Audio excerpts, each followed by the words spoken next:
diskusinya nanti tentunya akan sangat memberikan dampak yang baik. Terima kasih, selamat berpuasa, salam sehat semua. Assalamualaikum warahmatullahi wabarakatuh. Waalaikumsalam. Terima kasih banyak Bu Rika, ini luar biasa. Waktu saya menerima draft acaranya saya juga kaget loh, kok hanya dikasih waktu 10 menit nih. Biasanya Bu Rika kan luar biasa dan sangat menarik dan bisa menggugah gitu ya, yang mendengarkan gitu ya semangatnya. Dan memang menurut saya gitu ya, pembicara seperti Bu Rika ini harus secara periodik memang diundang, karena biasanya motivasi itu kan jangka waktunya pendek gitu ya, harus disulut lagi disulut terus gitu. Terima kasih banyak Bu Rika.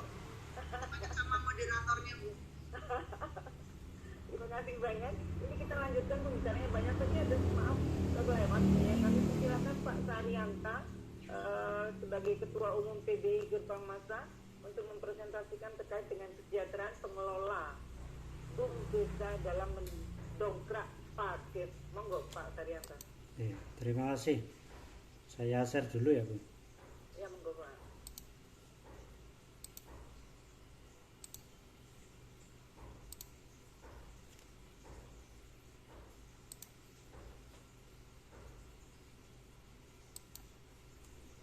Assalamualaikum warahmatullahi wabarakatuh. Yang pertama, marilah kita panjatkan puji syukur kehadirat Allah Subhanahu wa taala. Bahwasanya pada siang hari ini kita bisa berkumpul dari seluruh Indonesia, walaupun melalui webinar kita nampaknya bisa terobati rasa kangen untuk belum bisa berkumpul selama pandemi. Yang saya hormati pembina PBI Prof Jarod, Prof Rika, dan juga teman-teman dari PBI dan pengurus BUMDes seluruh Indonesia. Kami akan menyampaikan beberapa hal yang berkaitan dengan BUMDes. Hanya apa yang kami sampaikan itu nanti akan kita perbandingkan mana yang dimasukkan di PP 11 dan bagaimana kita menjalankannya. Saya lihat juga banyak peserta dari Dinas PMD, juga tenaga ahli dan juga pendamping desa. Mudah-mudahan dengan berkumpulnya kita untuk membahas badan usaha milik desa nanti bisa menghasilkan BUMDes yang terbaik dan bisa maju dari seluruh desa-desa di Indonesia. Nah, Bapak Ibu sekalian, setelah kita melihat keluarnya Undang-Undang Cipta Kerja pada pasal 117 bahwa itu mengubah pasal 1 angka 6 Undang-Undang Desa, itu badan usaha milik desa yang selanjutnya disebut BUMDesa adalah sudah dinyatakan sebagai badan hukum. Nah, dengan adanya badan hukum itu terus dilanjutkan lagi, diturunkan itu PP 11 tahun 2021 tentang badan usaha milik desa. Ada beberapa hal penting perubahan pada PP 11 itu. Mohon maaf Bapak Ibu, sebelum saya menyampaikan kesejahteraan dan sebagainya, memang ini harus kita antarkan dulu agar nanti bisa menjadikan bahan diskusi bagi kita semua. Nah, saya ulang, ada beberapa hal yang penting perubahan dalam PP 11. Yang pertama adalah BUMDes menjadi badan hukum. Itu implikasinya kita perlu segera untuk memproses pendaftaran badan hukum ke Kemenkumham. Itu kita sampaikan karena sampai hari ini masih banyak BUMDes yang belum mendaftarkan badan hukum. Yang kedua, perlu perubahan mendasar, baik itu perdesnya, ADART-nya untuk menyusukan PP 11. Karena yang ADART dulu dan perdes yang dulu ini sudah jauh berbeda dengan PP yang 11 yang sudah disampaikan dari Kementerian Desa. Yang ketiga, dengan munculnya PP 11 ini lebih ada kepastian hukum untuk bisa bekerja sama dengan pihak ketiga, baik untuk mengakses permodalan maupun untuk kerjasama bidang yang lain. Ini karena kita sudah memiliki badan hukum. Yang keempat, bagi BUMDes yang baru berkembang dan memulai, nampaknya itu memang belum terasa dampak yang besar, tetapi itu justru menguntungkan karena bisa memulai besar. Full screen nggak itu PowerPoint-nya? Sudah? Dan belum dan nggak jalan gitu, maksudnya ke halaman berikutnya. Sudah. Ya. Belum Tapi di sini sudah mungkin hambatan sinyal, Bu. Oh, Ya, kali sini berjalan baik. Ya. oke. Dan selanjutnya adalah dengan adanya badan hukum itu, Atau di keluar dulu Pak, keluar dulu terus masuk lagi. baik. Supaya berjalan. Yang pokok penjelasannya aja, Bu, nanti enggak. Ya. Ya. Selanjutnya dengan adanya badan hukum itu nanti kita akan bisa memayungi hukum baik itu untuk UMKM, untuk desa wisata, parkir, pasar dan air bersih maupun yang lainnya. Karena dengan BUMDes memiliki dasar hukum yang kuat, maka akan mampu memayungi dari seluruh aspek usaha di desa itu. Selanjutnya Bapak Ibu, perlu kita sampaikan ada beberapa hal yang juga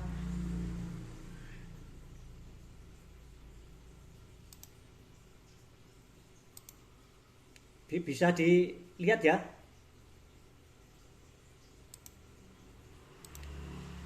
Yang kedua, perbedaannya adalah pada struktur organisasi. Nah, organisasi sesuai bab 5 pasal 15 ini bahwa kalau yang dulu itu tertinggi adalah kepala desa sebagai penasehat, maka yang akan nampak sekali perubahan pada PP 11 ini sekarang yang tertinggi adalah musyawarah desa. Nah, dengan adanya struktur yang tertinggi itu musyawarah desa, maka akan mampu menghilangkan politik lokal desa. Karena kepala desa tidak menjadi satu-satunya orang yang tertinggi dan memutuskan segala sesuatu. Tetapi segala sesuatunya diputuskan pada musyawarah desa. Yang kedua, pada penasehat atau kepala desa itu karena kepala desa itu ketugasannya sangat luar biasa besar, maka untuk menjamin kemajuan dari BUMDes itu kepala desa diperbolehkan untuk mengangkat penasehat baru agar bisa membantu kepala desa dalam menasehati, mendampingi kemajuan BUMDesnya. Yang ketiga, pada bidang organisasi, kalau dulu pelaksana operasional itu ada direktur, ada sekretaris, ada bendara, ada kepala unit usaha, tetapi pada PP 11 itu mengamanahkan bahwa pelaksana operasional itu adalah direktur. Nah, itu akan memberikan keleluasaan bagi direktur untuk bisa mengembangkan lebih luas dalam hal usaha BUMDes. Sedangkan untuk pengawasnya ini diminta untuk dari tokoh masyarakat atau profesional yang diusulkan oleh Pemdes atau BPD dan nanti disahkan pada musyawarah desa. Sehingga kalau dulu masih banyak yang pengawas itu ditunjuk dari BPD, bahkan ada yang ditulis dari Badan Permusyawaratan Desa atau BPD, ini maka pada PP 11 ini diminta untuk kepengawasannya ini dari tokoh masyarakat atau orang profesional. Kenapa? Karena yang tertinggi adalah musyawarah desa, yang menyelenggarakan adalah BPD, agar tidak terjadi kepengawasan yang tumpang tindih. Nah, implikasinya adalah beban direktur akan menjadi sangat berat atau besar, dan nanti melaksanakan operasional itu hanya secara individu, dan nanti itu akan menguji kepemimpinan dan kemampuan atau kompetensi direktur. Karena kalau di dalam PP 11 ini direkturnya tidak memenuhi kompetensi sesuai apa yang disampaikan Pak Cahyadi tadi, ini benar-benar akan merasa berat dengan adanya PP 11 ini. Nah, akan juga muncul permasalahan mendasar yang dulu itu pengurus itu ada sekretaris, ada bendara, sekarang bendara dan sekretaris itu menjadi pegawai, tetapi sebenarnya mendasar itu bukan merupakan perbedaan agar pada satu saat terjadi perubahan pengurus atau pergantian pengurus, itu nantinya yang dirubah diganti adalah direkturnya saja, sehingga usaha yang ada di BUMDes itu tidak terpengaruh karena adanya pergantian pengurus. Nah, selanjutnya Bapak Ibu, pada aspek perencanaan pada PP 11 ini sudah tegas kita berkewajiban untuk membuat perencanaan yang baik, ketegasan kewajiban melaksanakan operasional, membuat perencanaan baik itu program kerja jangka panjang, jangka pendek, tahunan, rencana pendapatan biaya, dan juga rencana-rencana yang lain untuk memenuhi aspek usaha dari BUMDesnya. Nah, yang kedua, apa yang masuk pada aspek perencanaan itu sudah ditegaskan pada bab 5 pasal 37-38, sehingga kalau dulu itu belum ada PP 11, ini banyak teman-teman kita itu kesulitan membuat perencanaan dan bagaimana prosedur pengesahannya. Ini pada PP 11 bab 5 ini sudah tegas menjelaskan kewajibannya, urutannya bagaimana, siapa yang mengesahkan. Ini sudah menjadi lebih jelas. Nah, selanjutnya untuk aspek permodalan ada dicantumkan pada bab 6 pasal 3940. Ini seluruh atau sebagian besar modalnya harus dari pemerintah desa. Nah, apabila pemerintah desa ini sudah membuat perdes dan ADART, apalagi sudah membuat SK pengurus BUMDes, maka selambatnya 3 bulan setelah itu desa wajib memberikan penyertaan modal. Hal ini saya perlambat karena masih banyak keluhan teman-teman yang sampai saat ini atau sudah 1 tahun lebih menjadi kepengurusan BUMDes, ini penyertaan modal belum diberikan. Bahkan ada yang memberikan persyaratan agar usahanya dijalankan dulu baru diberikan penyertaan modal. Ini kan lucu. Padahal usaha itu usahanya milik desa, mestinya modalnya sepenuhnya harus dari desa. Kita juga bisa membuka lebar penyertaan modal dari masyarakat.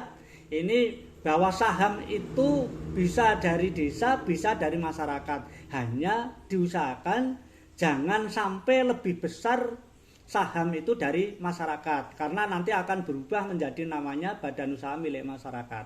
Nah, kita juga bisa bekerja sama untuk bisa meminjam permodalan atau menambahkan modal dari pinjaman, itu kerjasama dengan pihak ketiga ataupun perbankan. Hanya masalahnya berapa BUMDes yang realitanya sampai sekarang ini yang tercatat sudah memiliki aset yang bisa digunakan untuk agunan pinjaman dari perbankan ataupun agunan kerjasama dengan pihak yang lain. Nah, selanjutnya Bapak Ibu, untuk pertanggungjawaban jelas bahwa tata urutannya untuk pertanggungjawaban itu setelah nanti dibahas matang dengan pengurus, yakni itu pengurus itu ada penasehat, ada pelaksana operasional, ada juga pengawas. Ini membahas bareng bagaimana membuat LPJ. LPJ itu tidak hanya diberikan khusus untuk direktur, tetapi disusun bareng-bareng antara kepala desa sebagai penasehat, pelaksana operasional, sekretaris dan bendahara sebagai pegawai, dan juga pengawas. Setelah jadi dibahas bareng, dicek bareng, setelah itu benar baru dibawa ke ranah musdes. Sehingga tidak benar kalau untuk LPJ itu hanya dibebankan oleh kepada direktur saja, dan nanti pengawas itu seolah-olah menghakimi direktur sehingga akan terjadi perbedaan pendapat. Nah, selanjutnya untuk pembinaan jelas setelah keluarnya PP 11 ini diharapkan dengan secara tegas dan jelas bahwa untuk provinsi dan kabupaten ini memiliki kewajiban untuk membina langsung kepada BUMDesa, baik itu pembinaannya di awal-awal ini dalam bentuk untuk peningkatan kapasitas SDM maupun mungkin akan memberikan bantuan modal dan lain sebagainya. Ini secara tegas provinsi dan kabupaten memiliki kewenangan atau punya kewajiban untuk turun ke sana.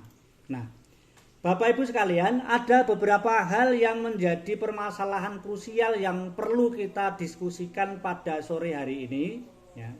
Yang pertama adalah pengaruh politik lokal desa terhadap kepengurusan dan kebijakan BUMDes ini menjadi sangat krusial karena banyak terjadi desa-desa itu dengan pergantian kepala desa maka akan mempengaruhi besar terhadap kepengurusan BUMDes. Bahkan ada kepala desa diganti ini terus pengurus BUMDes juga diganti. Bahkan ada daerah-daerah tertentu kepala desa baru ini perangkat desa diganti semuanya. Ini masih banyak, maka perlu didiskusikan. Yang kedua, masih banyak kepala desa yang belum memahami atau tidak mau tahu akan masalah BUMDes. Sehingga masalah penyertaan modal, bagaimana untuk mendirikan BUMDes, bagaimana untuk menganalisa potensi, bagaimana untuk membuat ADART, ini masih sangat jauh. Memang banyak desa-desa yang sudah maju untuk ke depan ini lebih cepat untuk membentuk BUMDes, dan BUMDesnya sukses bisa menjadi sumber pendapatan asli desa yang cukup handal. Nah, tetapi ini perlu didiskusikan, dan realitanya penentu kemajuan BUMDes itu tidak hanya pengurus BUMDes, tapi harus bersama-sama. Bahwa itu bagaimana pemerintah desa paham betul tentang BUMDes, BPD paham betul tentang BUMDes, dan pengurus BUMDes juga paham betul bagaimana mengelola BUMDesnya, dan tokoh-tokoh masyarakat maupun lembaga desa itu harus paham betul tentang badan usaha milik desa. Yang ketiga, masih banyak pemerintah desa yang berat untuk memberikan penyertaan modal. Ini realita. Yang keempat, banyak pengurus BUMDes yang belum fokus untuk mengurusi usaha karena hanya sebagai sampingan. Kenapa sebagai sampingan? Karena banyak kesejahteraan pengurus, kesejahteraan pegawai ini dinomor 10-kan. Bahkan banyak yang mengeluh pengurus BUMDes, pegawai BUMDes ini sama sekali belum mendapatkan gaji yang memadai. Jangankan memadai, masih banyak yang belum mendapatkan gaji yang cukup. Sehingga pada siang hari ini perlu sekali kita diskusikan bagaimana agar kita bisa menjalankan ADART sesuai dengan PP 11 itu, yang jelas tercantum berapa besarannya gaji pengurus BUMDes. Yang kelima, banyak pengurus BUMDes yang belum memiliki kapasitas, baik karena belum pernah pelatihan maupun banyak pelatihan yang tidak tepat atau tidak sesuai dengan yang dibutuhkan. Biasanya itu di global, pokoknya ini materinya seperti ini tapi tidak ditanyakan apa yang dibutuhkan, terus diadakan pelatihan. Ini sebagai evaluasi dinas PMD agar menjadi perhatian apabila menyelenggarakan pelatihan dan sebagainya, perlu dilihat apa kebutuhannya dari desa-desa itu atau dari BUMDes itu. Nah, yang keenam, belum fokusnya desa dalam menjalankan BUMDes berakibat sebagian BUMDes yang telah didirikan menjadi mangkrak atau tidak berjalan. Nah, yang nomor 7 ini kelihatannya terhapus tulisan saya. Kita perlu diskusikan secara penuh bagaimana untuk bisa menjadi perhatian khusus kesejahteraan direktur dan pegawai BUMDes ini, agar nantinya yang menjadi pengurus BUMDes dan pegawai BUMDes ini benar-benar menjadi profesi baru, dan itu benar-benar menarik bagi milenial yang akan datang. Kalau seperti ini kok saya kurang yakin besok kalau pemuda-pemuda itu mau mendaftar menjadi pengurus BUMDes. Yang terakhir, sesuai dengan PP 11 pula, bahwa untuk jabatan dari direktur dan juga sekretaris dan bendara itu hanya 2 periode atau 10 tahun. Nah, dengan ada pembatasan seperti itu dan tidak ada penjelasan lain, maka ada beberapa hal yang menyebabkan banyak hal yang tidak minat. Yang pertama, kaum muda ini kemungkinan besar tidak minat, karena setelah menjadi direktur BUMDes, setelah 10 tahun dia mau kerja apa? Ini sudah kehabisan waktu untuk mencari pekerjaan. Sehingga ini perlu didiskusikan bareng agar nanti bisa menjadi pemecahan masalah bagi 75.000 desa di Indonesia. Dan juga kalau memungkinkan dengan adanya sertifikasi direktur atau pegawai BUMDes, nanti setelah tidak digunakan di desa itu karena sudah memenuhi 2 periode, ini desa lain yang tidak maju-maju BUMDesnya atau menyelenggarakan BUMDesnya tidak bisa mengontrak direktur BUMDes yang sudah berhasil ini ke desanya, sehingga ada keleluasaan untuk memanfaatkan pengurus BUMDes yang tadinya di desa itu sudah tidak dipakai bisa dipakai di desa lain. Saya kira itu yang perlu kita sampaikan, mudah-mudahan menjadi pemateri diskusi pada siang hari ini. Banyak salah minta maaf. Wassalamualaikum warahmatullahi wabarakatuh. Waalaikumsalam. Untuk Pak yang atas pemaparannya dari Pak yang telah memaparkan banyak sekali sebenarnya tantangan yang telah dihadapi ya, yang dihadapi selama ini di dalam BUMDes itu sendiri, dan bagaimana juga batasan-batasan yang telah di breakdown dari aturan yang baru ya, PP 11 tahun 2021. Jadi memang tantangannya tidak lima terkait dengan kesejahteraan pengurus gitu ya. Memang tujuan daripada BUMDes ini kan tadi Bu Rika juga sudah menyampaikan adalah meningkatkan kesejahteraan. Tapi kan ukurannya gimana ya Bu Rika ya? Kadang kita ada yang hanya level 3 kita udah merasa sejahtera, tapi orang lain juga belum dan lain sebagainya. Tapi apa yang disampaikan Bu Rika ini sebenarnya juga menurut saya adalah inti solusinya. Artinya gitu, jadi setiap desa itu juga harus peka bisa mengangkat ikoniknya itu apa gitu ya. Ikoniknya